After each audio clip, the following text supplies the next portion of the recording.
I want to talk today about things that I believe will change your life. Most speakers will stand here and tell you, don't do this, do that.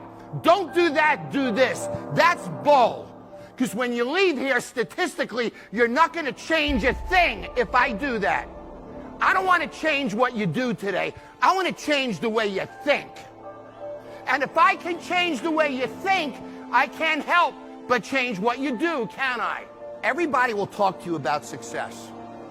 The practices of success, principles of success, blocks of success, platforms of success, steps of success. Every freaking word they can think of, they will put before of success. But I've learned more about failure than anyone. You see, other people get paid to go to promising businesses.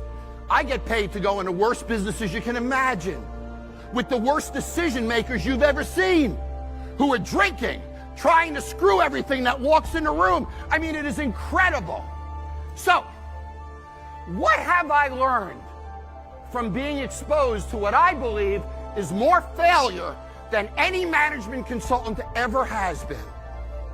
What is it about failure? What is the common denominator of failure? How does failure happen? I've learned the walk of failure, the talk of failure, the words of failure, the facial expressions of failure, and I finally landed on the common denominator of failure. The one thing that resides within every failure that could ever exist. I go to a business. I say, why are you failing? You never say because of me. Oh, it's the competition. It's the economy. It's the president. It's Congress. A few weeks ago, somebody told me it's Greece in California. The euro is taking them down. If you wake up tomorrow morning and blame your failure on someone or something else, you have no reason to change, do you? It's that son of a bitch's fault. Son of a gun! I did everything I could. But if you woke up in the morning and looked in the mirror and said, I am failing because of me, the decisions that I make, the energy I put in, I'm not passing the blame.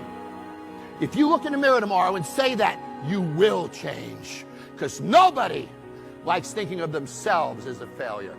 How often does that happen to us in our day-to-day lives?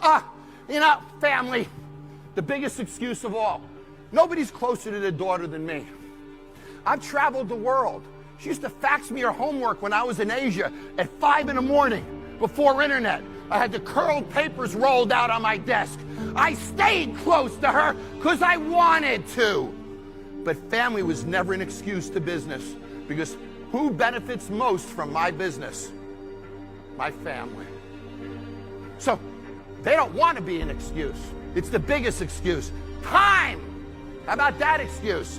How about this one? You can't get good employees today. How did he get good employees then? Look across the frickin' street. Every one of these excuses are bull. Years ago, I used to have a line on my revenue reports for comments. And every day at the end of sales, the GMs would write a comment. So they'd write, snowing, no business. The next day, they'd write, cold, no business. The next day, first nice day, no business. So, if you give somebody a line to put an excuse in, they will put something in that line every freaking time. But you can't. You can't. Because you're the people who make it happen, aren't you? At the end of the day, winners win. When we accept failure, we find success. When we don't own failure, we'll never find success. That's the most powerful lesson I ever learned from bar rescue.